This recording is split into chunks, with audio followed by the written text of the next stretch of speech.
Okay, so our school is called Douglas Public Schools. It's named after Frederick Douglass, and our school model is community for all. We want everyone included for this democratic school, and we don't want to make any barriers to anyone else. Our school mascot is the Douglas Stars. This is a reference to the North Star that was used by slaves to navigate to the north. So we just thought that would be a nice reference. So our school song is Douglas Star Power, Douglas Star Power, we are here to win. We'll strive to do our best and never will give in. Douglas Star Power, Douglas Star Power, never let you down. We'll show you what we got because we're the best school to be found. And then, so I'd like to move on to assessments. So students are given grades which are determined by participation, teamwork, and overall performance in the class. Participation can be discussions, projects, stuff like that. Teamwork being the ability to work with others, and then among other things.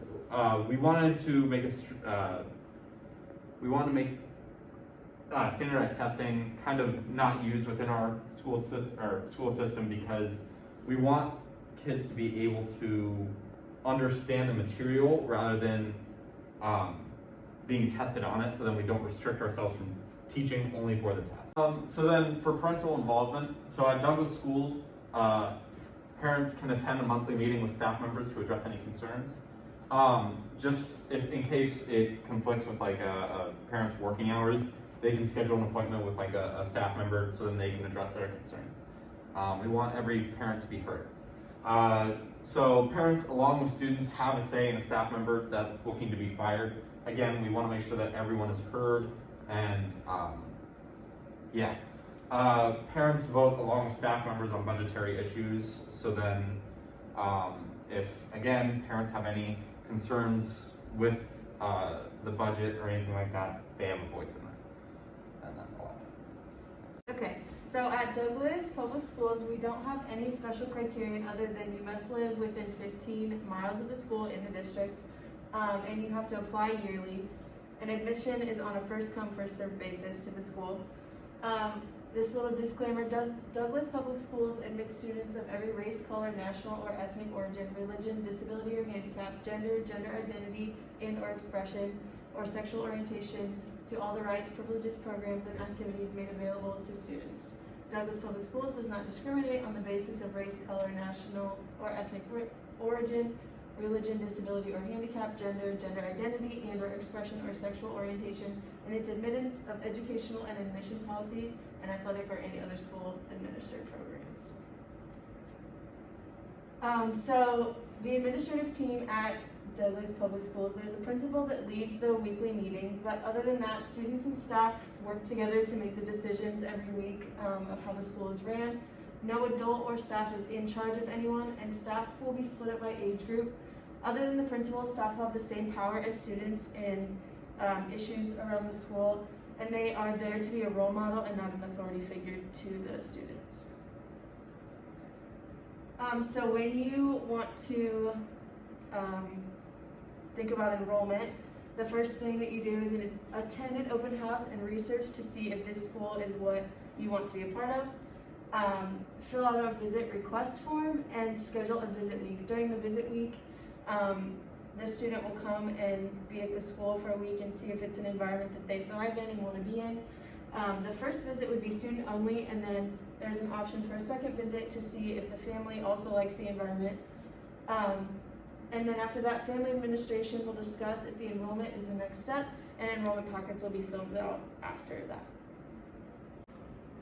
For the student teacher population at Douglas Public School, we have around 250 students enrolled in each class, and we'll need around 16 different teachers for them to look after.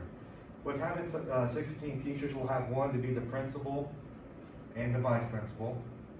And then for the nurses, we'll have 2 full-time to help out keeping the students in school. There has been a lack of nurses around the world for public schools, so we're just gonna have 2 for right now. And the 12 remaining teachers will be helping students with their homework and teaching in a way of helping them learn the school ways. Decision making. During the day, the students will be able to make their own decisions on what they choose to learn and who they choose to be around and talk to.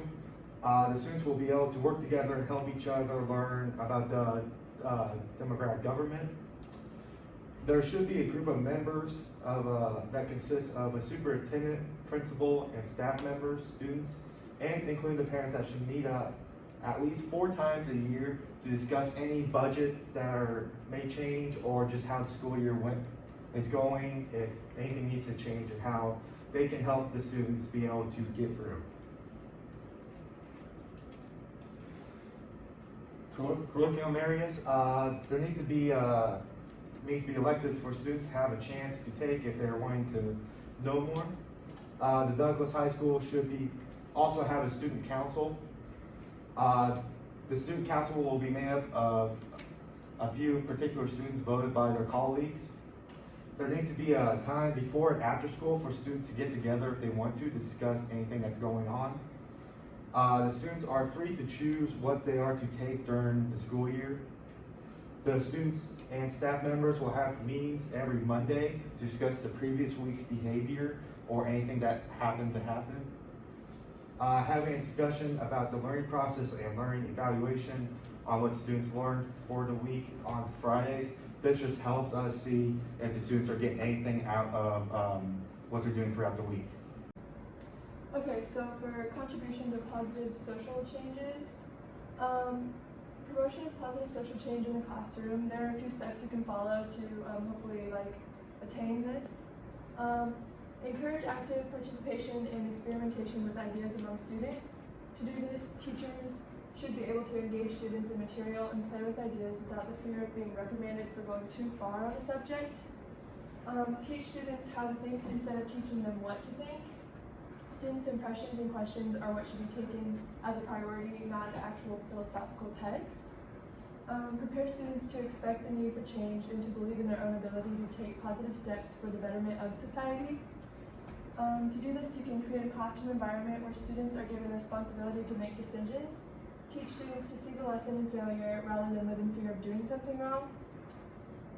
Make classroom processes democratic to practice the idea that actively participating in our communities helps make decisions about how they function. Keeping democracy as the frame of reference in classrooms will teach students the benefits of a healthy democracy. This teaches students that their thoughts and ideas count towards the community while still welcoming opposing sides. And lastly, teacher-to-teacher discussion about how to drive the importance of social change.